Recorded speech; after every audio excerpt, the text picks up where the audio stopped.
আসসালামু আলাইকুম রহমতুল্লাহ। শব্দে শব্দে কোরআনের অর্থ শিখুন এই সিরিজে আপনাকে স্বাগতম। এই সিরিজে আমরা কোরআন শরীফ সহি শুদ্ধভাবে তেলাওয়াত এবং প্রতিটা শব্দের আলাদা আলাদা অর্থ শিখব। পাশাপাশি খুবই সহজ ও সাবলীল ভাষায় পূর্ণ আয়াতের অর্থ শিখব ইনশাল্লাহ। এছাড়াও বেসিক গ্রামার ও সংক্ষিপ্ত ব্যাখ্যাও জেনে নেব ইনশাল্লাহ। আপনি যদি ধারাবাহিকভাবে আমাদের ক্লাসগুলো করতে থাকেন তাহলে আশা করি অনেক ফায়দা হবে ইনশাল্লাহ। এই জন্য আজকের ক্লাসটি খুবই গুরুত্বপূর্ণ, তাই ভিডিওটি অবশ্যই শুরু থেকে শেষ পর্যন্ত মনোযোগ দিয়ে দেখুন। আজকে হলো আমাদের সপ্তম ক্লাস। তো যারা এর আগের ক্লাসগুলো করেননি তারা অবশ্যই আগের ক্লাসগুলো দেখে নেবেন। তো আজকে আমরা সূরাতুল কাফিরুন এর শব্দ শব্দ অর্থ জানবো ইনশাল্লাহ।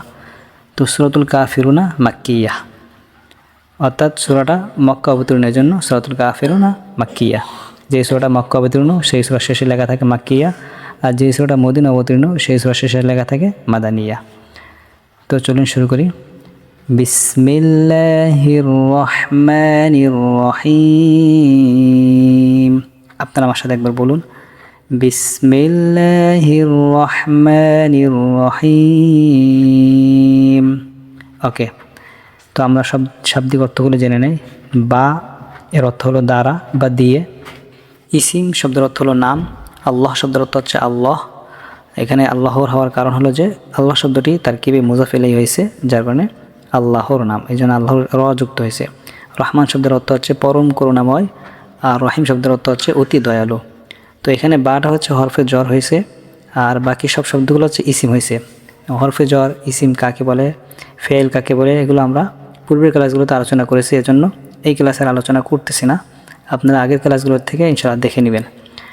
তো বিসমিল্লাহ শব্দের অর্থ আমরা সকলেই জানি কম বেশি, যে পরম করুণাময় অতি দয়ালু আল্লাহর নামে শুরু করছি। এই শুরু করছি শব্দটি অতিরিক্ত যুক্ত করতে হয় অর্থ মেলানোর জন্য। এখানে একটা আশ্রয় শব্দ আমাদেরকে মেনে নিতে হয়, উজ্জ্ব আছে ধরে নিতে হয়, যে আশ্রয় বিসমিল্লাহির রহমানির রহিম, যে আল্লাহর নামে শুরু করিতেছি। তো পূর্ণ আয়াতের অর্থ আমরা সকলেই কম বেশি জানি, যে পরম করুণাময় অতি দয়ালু আল্লাহর নামে শুরু করছি। এরপর আসুন, قل يا أيها الكافرون। আমার সাথে একবার বলুন, قل يا أيها الكافرون। সুন্দর করে আমার সাথে একবার করে পড়বেন ইনশাল্লাহ, আপনাদের তেলাওয়াত সহি শুদ্ধ হয়ে যাবে। তো শাব্দিক অর্থগুলো আমরা জেনে নেই। কুল এই শব্দের অর্থ হচ্ছে বলুন, আপনি বলুন। ইয়া অর্থ হে, আইয়ু অর্থ হে, মানে ইয়া আইয়ু, ঠিক আছে। হা অর্থ হচ্ছে সতর্কীকরণ, অব্যয়, অর্থাৎ ইয়া আইয়ু হা পূর্ণ শব্দের অর্থটা হবে হে, ঠিক আছে। এই যে এখানে দেওয়া আছে ইয়া আইয়ু হা অর্থ হচ্ছে হে, পূর্ণ শব্দের অর্থটা হচ্ছে কি হে। এরপর হচ্ছে কাফিরুন। কাফিরুন শব্দের অর্থ হচ্ছে কাফেররা। মূলত কাফের এক বচন আর কাফিরুন বহু বচন, এর অর্থ হচ্ছে কাফেররা। তাহলে অর্থ হলো যে বলুন, অর্থাৎ আল্লাহ তাআলা আল্লাহ নবী সাল্লাল্লাহু আলাইহি ওয়াসাল্লামকে আদেশ করতেছেন যে কুল অর্থ হচ্ছে হে নবী আপনি বলুন, ইয়া হে কাফিরগণ, ইয়া আইয়ুহাল কাফিরুন, হে কাফিরগণ। তাহলে কুল মানে হে নবী আপনি বলুন, এটা হচ্ছে ফেল। ফেল অর্থ যে ফেল আমর। ফেল আমর বলা হচ্ছে যে যেই ফেল কোনো কাজের আদেশ বোঝায়, যেই ফেল কোনো কাজের আদেশ বোঝায় বা অনুরোধ বোঝায় তাকে ফেল আমর বলে। তাই কুল শব্দটা হচ্ছে ফেল আমর। এই জন্য আল্লাহ তাআলা আল্লাহ নবী সাল্লাল্লাহু আলাইহি ওয়াসাল্লামকে আদেশ করতেছেন যে হে নবী আপনি বলুন, ইয়া আইয়ুহাল কাফিরুন, হে কাফেরগণ, অর্থাৎ কাফেরদেরকে সম্বোধন করে আল্লাহ নবী সাল্লাল্লাহু আলাইহি ওয়াসাল্লামকে বলতে নির্দেশ দিচ্ছেন। আল্লাহ তাআলা কি বলতেছেন, যে লা আ'বুদু মা তা'বুদুন। আমার সাথে একবার বলুন, লা আ'বুদু মা তা'বুদুন। এখানে লাটাতে 3 আলিফ টান হবে, ঠিক আছে। এটা হচ্ছে মধ্যে মুনফাসিল, আর মাতে 1 আলিফ টান হবে, শেষে মধ্যে আরজি দাল দুন 3 আলিফ টান হবে। ওকে, আমরা শাব্দিক অর্থটা জেনে নেই। লা অর্থ হচ্ছে না, এটা লায়ে নাফি, হরফে নাফি, ঠিক আছে। লায়ে নাফি বা হরফে নাফি বলে, তো না সূচক অর্থ দেয়, ঠিক আছে। না বোধক অর্থ বোঝায়, এই জন্য লায়ে না হরফে নফি বা লায়ে নাফি। এবার হচ্ছে আবুদের হচ্ছে ফেল। আবুদ শব্দের অর্থ আমিও ইবাদত করি। আবুদ শব্দের অর্থ হচ্ছে আমি ইবাদত করি, এটা হচ্ছে ফেল, ফেলে মুজারে। আচ্ছা, মা অর্থ হচ্ছে যা বা যাকে, ঠিক আছে। মারা ইসমে মৌসুল, কোনো ব্যক্তি বা বস্তুর পরিবর্তে যে শব্দ ব্যবহার করা হয় এটি ইসমে মৌসুল বলে। আর তা বুধু না অর্থাৎ তোমরা ইবাদত করো, ঠিক আছে। জমা মুজাক্কার গায়েবের সিগা, জমা মুজাক্কার হাজিরের সিগা, যে তোমরা ইবাদত করো, এটা হচ্ছে ফেল। তো অর্থ হচ্ছে যে লা আবুদু, অর্থ হচ্ছে আমি ইবাদত করি না, লা আবুদ অর্থ হচ্ছে আমি ইবাদত করি না, মা তা'বুদুন ওই জিনিসের যার তোমরা ইবাদত করো, ঠিক আছে। আমি তার ইবাদত করি না যার ইবাদত তোমরা করো, ঠিক আছে। পূর্ণায়তের অর্থ হলো যে আমি তার ইবাদত করি না যার ইবাদত তোমরা করো, অর্থাৎ আল্লাহ নবী সাল্লাল্লাহু আলাইহি ওয়াসাল্লাম কাফিরদেরকে বলতেছেন যে তোমরা যে মূর্তির ইবাদত করো আমি নবী সেই মূর্তিদের ইবাদত করি না, ঠিক আছে। এটা হচ্ছে পূর্ণায়তের অর্থ। তো এটা হচ্ছে বেসিক গ্রামার। এখানে হরফে নফি হচ্ছে লা, আর এই ইসমে মার আছে ইসমে মৌসুল, আর এটা ফেল, এটা ইসম ফেল।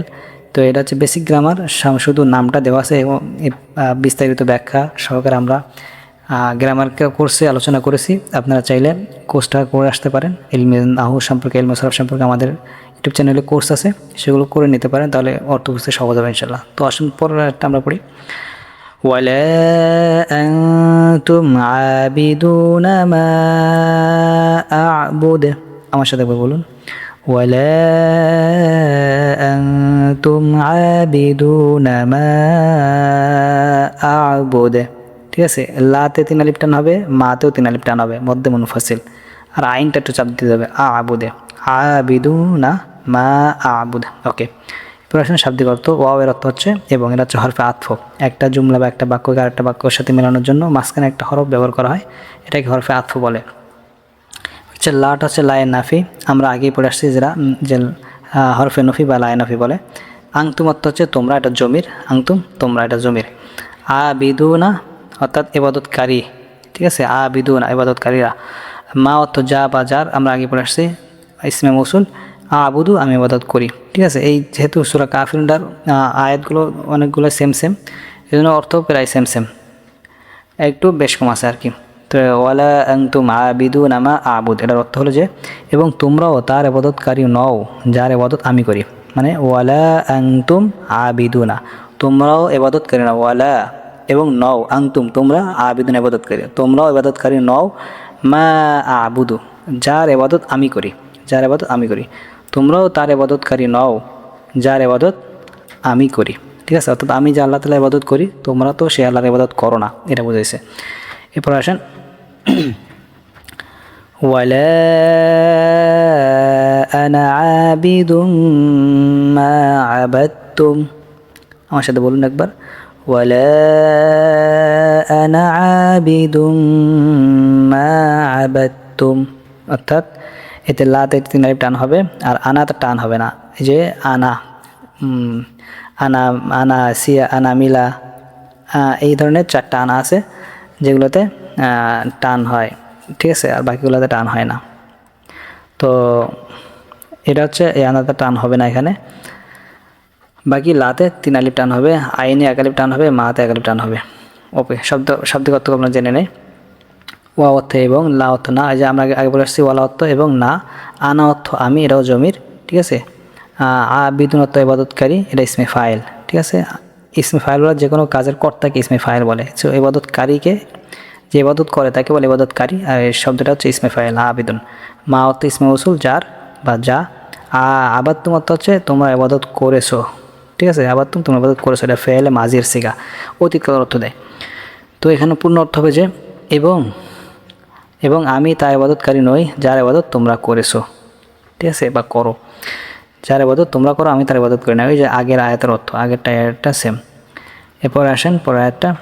ওয়ালা আনতুম আবিদুনা মা আ'বুদ, আমার সাথে একবার বলুন।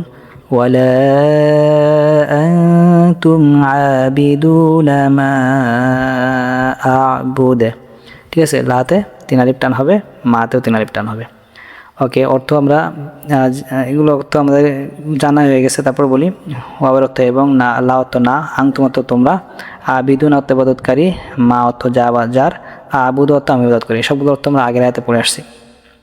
তো ওয়াটা হচ্ছে হরফে আতফ, আর লাটা হচ্ছে হরফে নফি, আনতুম হচ্ছে জমির, আবিদুন ইসমে ফাইল, মা অর্থ ইসমে মৌসুল, আর মাওরা হলো ইসমে মৌসুল, আবুদ হচ্ছে ফেল।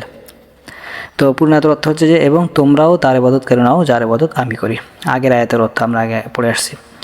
এরপর হচ্ছে লাস্ট আয়াত, লাকুম দীনুকুম ওয়ালিয়া দীন, আমার সাথে বলুন একবার।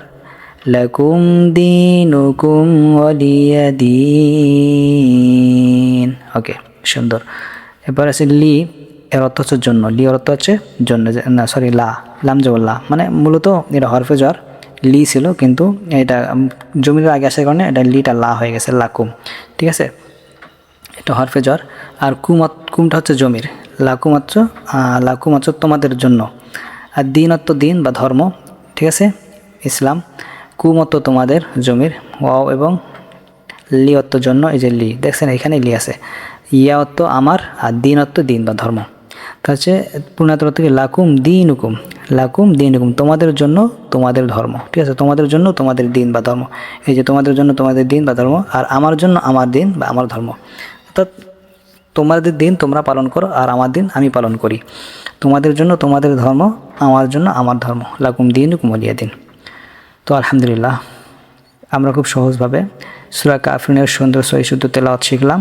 পাশাপাশি আমরা বেসিক গ্রামার এবং শাবলীল অর্থ সহজ ব্যাখ্যাও জেনে নিলাম ইনশাল্লাহ।